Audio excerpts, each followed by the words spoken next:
редовната пресконференција. За повеќе детали ја барам колешката Сања Димитровска, која ја следи состојбата.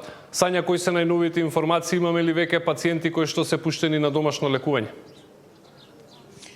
Токму така, од вчера до денеска 5 пациенти кои што беа хоспитализирани поради трагедијата во Кочани се пуштени на домашно лекување. Сега на болничко лекување има 173 пациенти, од кои што 72 се во здравствените установи во земјата и 101 пациент се хоспитализирани во странски медицински центри.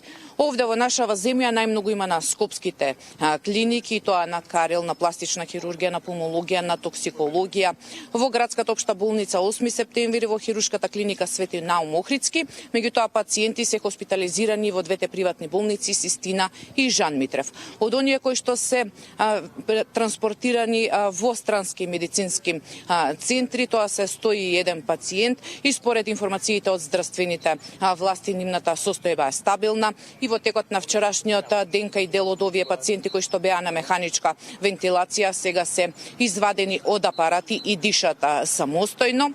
Министерот вели дека имале понуди од други странски земји, односно од земји во Европа кои што се понудиле за помош и ќе направат проценка дали уште 10 пациенти може да ги испратат на лекување во странство или пак ќе ги остават да бидат на лекување овде во нашите јавни здравствени установи. Затоа овде предлагам да ја слушнеме изјавата на министерот Таравари. Сите пациенти што се лекуваат во државата и надвор од државата се во стабилна и добра состојба. Повеќето од нив се подобруваат. Од вкупно 20 што беа критични пациенти, сега денеска констатираме дека се 10 потешки пациенти кои што се повторно и тие се стабилни надвор од животна опасност. Моментално во државата се лекуваат 72 пациенти. Кризниот штаб во здравството заседава најмалку 2 пати во текот на денот, она што го утврдиле и вчера, меѓутоа и на утринскиот состанок на кризниот штаб на сите пациенти повредени од пожарот во Кочани пред исписот на домашно лекување да им се прават токсиколошки анализи за да се види што е она што го вдишале освен изгорениците со кои што се стекнеле, имајќи во предвид дека самиот кров е од азбест, имало сунгер, имало платно и не се знае какви се можни отрови, односно токсини се внесени во нивните тела. Исто така, експерти, односно пластични хирурзи велат дека кај изгореници, односно кај пациентите со изгореници треба да се почека и 7-миот ден за да се утврди што понатаму, односно каков ќе биде текот на нивното лекување. И затоа овде предлагам да ја слушнеме изјавата од професор доктор Боро Џонов, кој што е пластичен хирург. Разбирам и кај населението и кај широката јавност нестрпливоста да се знае за некој одреден пациент, за некој близок, како е во тукашните болници, каква е состојбата каде што се однесени надвор од државата во центрите за изгореници. Меѓутоа, се уште е рано да се прават проценки.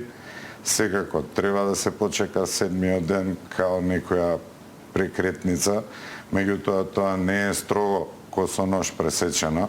Секако дека има тие фази се преклопуваат, некогаш се пролонгираат, зависно од тоа и од самиот организам, зависно од третманот, зависно од претходните болести, возраста на пациентите и така натаму. Така да сепак првичниот дел е 6-7 ден. За втората проценка да се направи како понатаму ќе одат пациентите, затоа што се рачуна дека до 7-миот ден барем се стабилизирани.